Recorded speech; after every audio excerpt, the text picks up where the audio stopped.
ಪ್ರಿಯರೇ, ದಿನದ ಬದುಕಿಗೊಂದು ಕ್ರಿಸ್ತನ ಈ ದನಿ ನಮ್ಮೆಲ್ಲರಿಗೂ ಪ್ರೇರಣೆಯಾಗಲಿ. ಪೂಜಾ ವಿಧಿಯ ಸಾಧಾರಣ ಕಾಲದ 24ನೆಯ ವಾರ, ಸೆಪ್ಟೆಂಬರ್ 20, 2024, ಶುಕ್ರವಾರ. ಸಂತ ಲೂಕನು ಬರೆದ ಪವಿತ್ರ ಶುಭ ಸಂದೇಶದಿಂದ ವಾಚನ. 8ನೇ ಅಧ್ಯಾಯ, 1-3 ವಚನಗಳು. ಆ ಕಾಲದಲ್ಲಿ ಯೇಸು ದೇವರ ಸಾಮ್ರಾಜ್ಯದ ಶುಭ ಸಂದೇಶವನ್ನು ಸಾರುತ್ತಾ ಪಟ್ಟಣಗಳಲ್ಲೂ ಹಳ್ಳಿಗಳಲ್ಲೂ ಸಂಚಾರ ಮಾಡಿದರು. 12 ಮಂದಿ ಶಿಷ್ಯರು ಅವರೊಡನೆ ಇದ್ದರು. ದೆವ್ವಗಳ ಕಾಟದಿಂದಲೂ ರೋಗ ರುಜಿನಗಳಿಂದಲೂ ಬಿಡುಗಡೆ ಹೊಂದಿದ್ದ ಕೆಲವು ಮಹಿಳೆಯರು ಅವರ ಜೊತೆಯಲ್ಲಿದ್ದರು. ಅವರಾರೆಂದರೆ 7 ದೆವ್ವಗಳಿಂದ ವಿಮುಕ್ತಳಾಗಿದ್ದ ಮಗ್ದಲದ ಮರಿಯಳು, ಹೆರೋದನ ಅರಮನೆಯ ಮೇಲ್ವಿಚಾರಕನಾಗಿದ್ದ ಕೂಜನ ಪತ್ನಿ ಯೋವಾನಳು, ಅಲ್ಲದೆ ಸುಸಾನಳು ಮತ್ತಿತರ ಅನೇಕರು. ಇವರು ತಮ್ಮ ಆಸ್ತಿಪಾಸ್ತಿಯನ್ನು ವೆಚ್ಚ ಮಾಡಿ ಯೇಸುವಿಗೂ ಅವರ ಶಿಷ್ಯರಿಗೂ ಉಪಚಾರ ಮಾಡುತ್ತಿದ್ದರು. ಪ್ರಭುವಿನ ಶುಭ ಸಂದೇಶ. ಕ್ರಿಸ್ತರೇ, ನಿಮಗೆ ಸ್ತುತಿ ಸಲ್ಲಲಿ. ಚಿಂತನೆ. ದೇವರ ರಕ್ಷಣಾ ಚರಿತ್ರೆಯಲ್ಲಿ ಮಹಿಳೆಯರ ಪಾತ್ರ ಬಹಳಷ್ಟಿದೆ. ಪ್ರಭು ಯೇಸು ಕ್ರಿಸ್ತರಲ್ಲಿ ಆತ್ಮೀಯರೇ, ಮಹಿಳೆಯರು ಮೃದು ಸ್ವಭಾವದವರು. ಎಲ್ಲಿಯಾದರೂ ಪ್ರಾರ್ಥನಾ ಕೂಟವಿದ್ದರೆ, ಬಲಿಪೂಜೆ ಇದ್ದರೆ ಹೆಚ್ಚಾಗಿ ಸೇರುವವರೇ ಮಹಿಳೆಯರು. ಯೇಸು ಸ್ವಾಮಿಗೂ ಕೂಡ ಅನೇಕ ಮಹಿಳೆಯರು ಸಹಾಯ ಮಾಡುತ್ತಿದ್ದರು. ಅನೇಕ ಮಹಿಳೆಯರು ತಮ್ಮಲ್ಲಿದ್ದ ಶ್ರೀಮಂತಿಕೆ ಮತ್ತು ಸಂಪತ್ತಿನಿಂದ ಯೇಸುವಿಗೂ ಅವರ ಶಿಷ್ಯರಿಗೂ ಉಪಚಾರ ಮಾಡುತ್ತಿದ್ದರು. ಮಹಿಳೆಯರಲ್ಲಿ ಮಾತೃ ಹೃದಯವಿರುವುದರಿಂದ ದೇವರ ಕೆಲಸ ಕಾರ್ಯಗಳಲ್ಲಿ ತಮ್ಮನ್ನೇ ತೊಡಗಿಸಿಕೊಳ್ಳುತ್ತಾರೆ.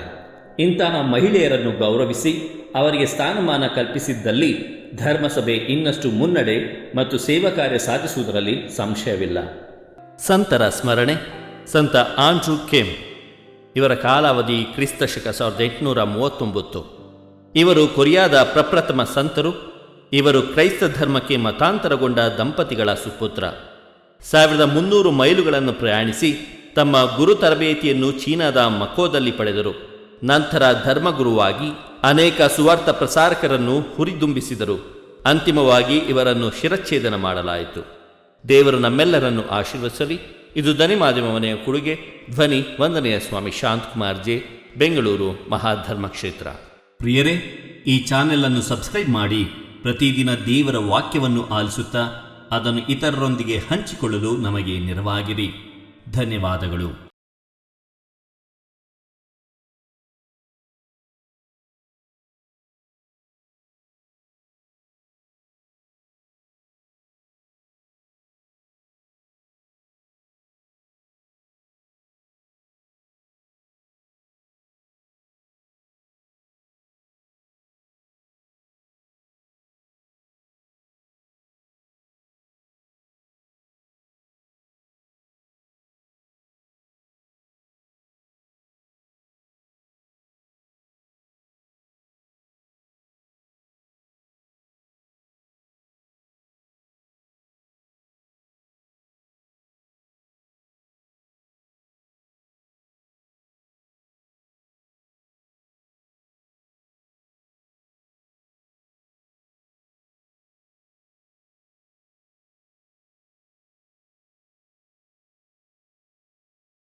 ಪ್ರಿಯರೇ, ಈ ಚಾನೆಲ್ ಅನ್ನು ಸಬ್ಸ್ಕ್ರೈಬ್ ಮಾಡಿ ಪ್ರತಿದಿನ ದೇವರ ವಾಕ್ಯವನ್ನು ಆಲಿಸುತ್ತಾ ಅದನ್ನು ಇತರರೊಂದಿಗೆ ಹಂಚಿಕೊಳ್ಳಲು ನಮಗೆ ನೆರವಾಗಿರಿ. ಧನ್ಯವಾದಗಳು.